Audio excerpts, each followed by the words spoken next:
नमस्कार दोस्तों, आपका स्वागत है मेरे YouTube channel share market today में। आज हम बात करेंगे ओला इलेक्ट्रॉनिक लिमिटेड कंपनी के बारे में। कंपनी के फंडामेंटल कैसे हैं, चार्ट पे कहाँ पर सपोर्ट है, कहाँ पर रेजिस्टेंस है, नेक्स्ट टारगेट क्या निकल के आएंगे, इस बारे में हम बात करेंगे। चलिए जाने तो थोड़ा कंपनी के बारे में। कंपनी की मार्केट कैप 18,477 करोड़ की है। करंट प्राइस चल रहा है 42 रुपये का। स्टॉक ने 52 वीक लो लगाया 39 रुपये 60 पैसे का। 52 वीक हाई लगाया 102 रुपये का। बुक वैल्यू है 9.84 की। फेस वैल्यू है 10 रुपये की। कंपनी का आरओई चल रहा है माइनस में 108% का। और आरओसी चल रहा है माइनस में 28.10 का। कंपनी में उधारी है लगभग 3,121 करोड़ की। चलिए रिजल्ट चेक कर लेते हैं, इसके रिजल्ट कैसे कंपनी के। देखिए हम आ गए हैं क्वार्टर रिजल्ट पे।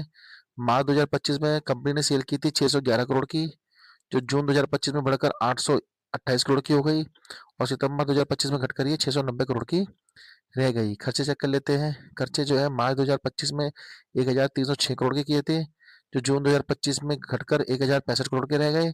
और सितंबर 2025 में और घटे और 893 करोड़ के रह गए। देखिए सेल से ज़्यादा तो खर्चे कर लिए उन्होंने। ऑपरेटिंग प्रॉफिट मार्जिन माइनस में होगा। देखिए ऑपरेटिंग प्रॉफिट मार्जिन चेक कर लेते हैं। मार्च 2025 में ऑपरेटिंग प्रॉफिट मार्जिन माइनस में 114 का था, जो जून 2025 में -29 का था। और सितंबर 2025 में भी -29 का ही था। नेट प्रॉफिट चेक कर लेते हैं। नेट प्रॉफिट मार्च 2025 में माइनस घाटा किया था कंपनी ने लगभग 870 करोड़ का। जून 2025 में घाटा किया था लगभग 428 करोड़ का। और सितंबर 2025 में घाटा किया था लगभग 418 करोड़ का। देखिए कंपनी के फंडामेंटल तो बहुत खराब है। कंपनी जो है सेल भी दर्ज कर रही है, लेकिन सेल से ज़्यादा खर्चे कर रही है। अब खर्चे कर रही है तो यहाँ जाके क्या हुआ, यहाँ पर जाके घाटा दर्ज हो रहा है। चलो कोई बात नहीं, फिर भी चेक कर लेते हैं। शेयर होल्डिंग पैटर्न चेक कर लेते हैं कंपनी कैसे है। देखिए हम आ गए शेयर होल्डिंग पैटर्न पे। मार्च 2025 में प्रमोटर की होल्डिंग 36.78 थी। जून 2025 में भी 36.78 थी। और सितंबर 2025 में भी 36.78 थी। प्रमोटर की होल्डिंग में किसी प्रकार की कोई बढ़ोतरी और कटौती नहीं है।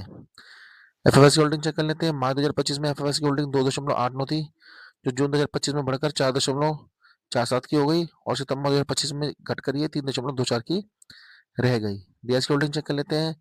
मार्च 2025 में डीएस की होल्डिंग 2.93 थी, जो जून 2025 में हल्की फुल्की कटौती के साथ 2.87 की रह गई।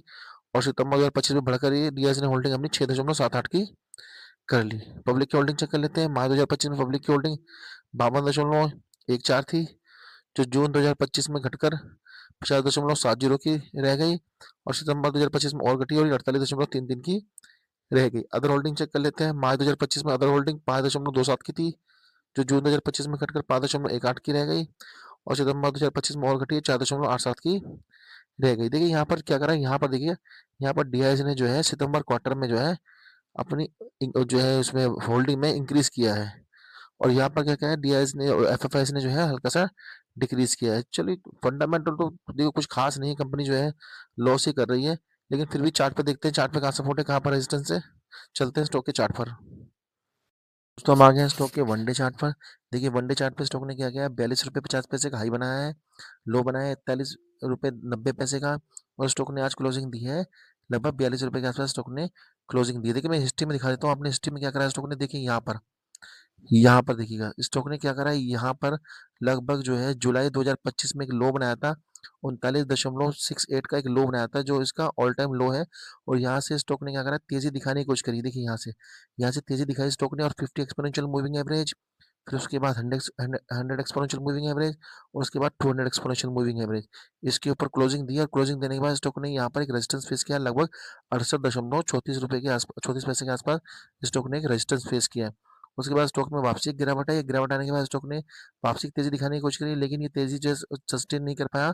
और वापस ही स्टॉक जो है फिलहाल डाउनफॉल में चला गया, जो स्टॉक फिलहाल 42 रुपये के आसपास ट्रेड कर रहा है। अब देखिए करना क्या है इसके अंदर, इसके अंदर करना क्या है, जिसके पास जो ट्रेडर जो है प्रॉफिट में है, वो उस स्टॉक को होल्ड कर सकता है, जो टारगेट मैं बताऊंगा वहां तक होल्ड कर सकता है।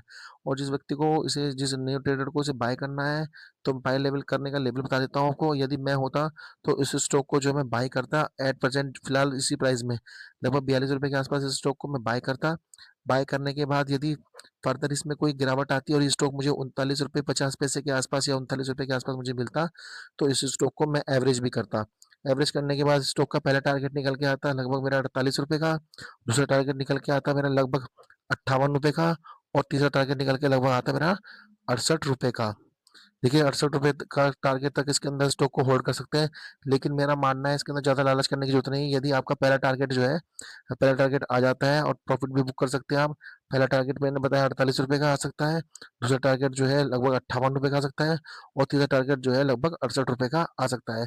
जैसे ही 68 रुपए के 58 रुपए के आसपास स्टॉक मिलता है, या 58 रुपए क्रॉस करने के बाद 68 रुपए तक जाता है, तो आप इस स्टॉक से एग्जिट कर लें, अपना प्रॉफिट बुक करें। स्टॉक को खरीदने अथवा बेचने से पहले अपने वित्तीय सलाहकार से जरूर सलाह लें कि स्टॉक को खरीदना चाहिए अथवा नहीं खरीदना चाहिए, बेचना चाहिए अथवा नहीं बेचना चाहिए, तभी आप किसी प्रकार का स्टॉक में ट्रेड लें। वीडियो पसंद आए तो वीडियो को लाइक करें, चैनल को सब्सक्राइब करें। मिलते हैं अगली वीडियो में, तब तक के लिए धन्यवाद।